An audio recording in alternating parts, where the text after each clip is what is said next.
My next patron question is from Sonia, who wants to know what separates an antagonist from a villain.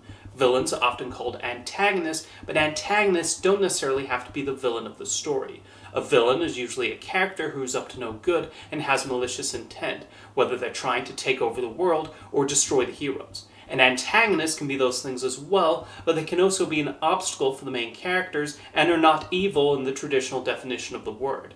I was actually thinking recently about how Steven Spielberg movies are almost always about the little guy going up against a force of some kind, whether it's the government, a person with powerful resources, or a giant monster. He has directed films featuring traditional movie villains like the Nazis in Indiana Jones, the aliens in War of the Worlds, Sakharine in The Adventures of Tintin, and Captain Hook.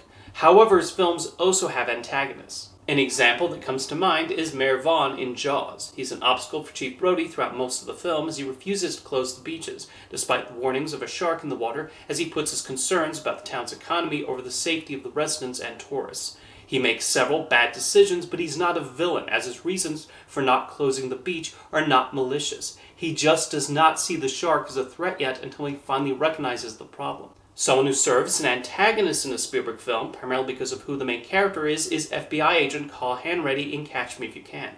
The film is told mostly through the point of view of Frank Abagnale Jr., with Carl acting as his frequent pursuer, and we're meant to be happy when he escapes his grasp. He's not a villain though, as his main reason for going after Frank is because of him cashing bogus checks, and he's just trying to stop him from breaking the law even further. If the perspective was flipped, and the main storyline was about an FBI agent trying to catch a young man who pretends to be a series of professions and performing million-dollar cons, then Carl would be the protagonist and Frank would be the antagonist. You can have a movie that has a traditional villain as well as an antagonist who causes trouble.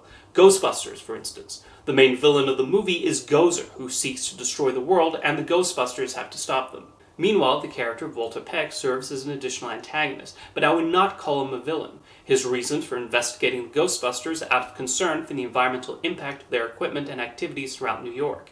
However, he goes about this with a snooty attitude, and then eventually makes the mistake of shutting down their containment unit, despite frequent warnings that it would be a bad idea.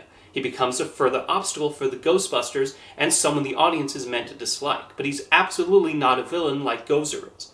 A common remark about recent animated Disney movies is that they lack villains, and it's true that their films don't have villains like Maleficent, Gaston, and Scar anymore. However, that does not mean the movies don't have antagonists. In Encanto, the main antagonist is revealed to be the grandmother, with her constant and unfair pressure on Mirabel and not treating her with a proper respect, all because she does not have magical powers. Ralph Breaks the Internet takes an interesting approach by having the antagonist not be a specific character, but rather Ralph's own clingy nature manifesting itself in the climax's major conflict. They do have a couple of recent films of villains though. Tamatoa, the giant crab, may have only had a minor role in Moana, but he still counts as a villain in my book. Stories can also have anti-heroes, who are protagonists who may perform heroic acts, but also serve as the antagonist who creates conflict. Travis Bickle from Taxi Driver is a notable example of this. The American Film Institute ranked him as the 30th greatest movie villain, but I don't think he would be the right fit for either the villain or the hero definition. He does try to save Jodie Foster's character Iris from a life of prostitution, and he suffers from severe PTSD due to his time serving in the Vietnam War. However, he is also someone who maintains violent fantasies, and after being rejected by a woman he's attracted to, he decides to assassinate the presidential candidate she works for. The only reason he does not do it is because of Secret Service agents becoming suspicious of him. Almost 50 years since the release of Taxi Driver, people still debate how to define Travis Bickle, which speaks to the strength of this film and how the character was portrayed.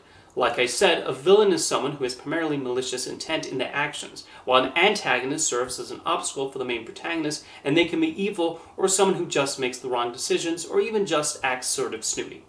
Thank you for your question, Sonia.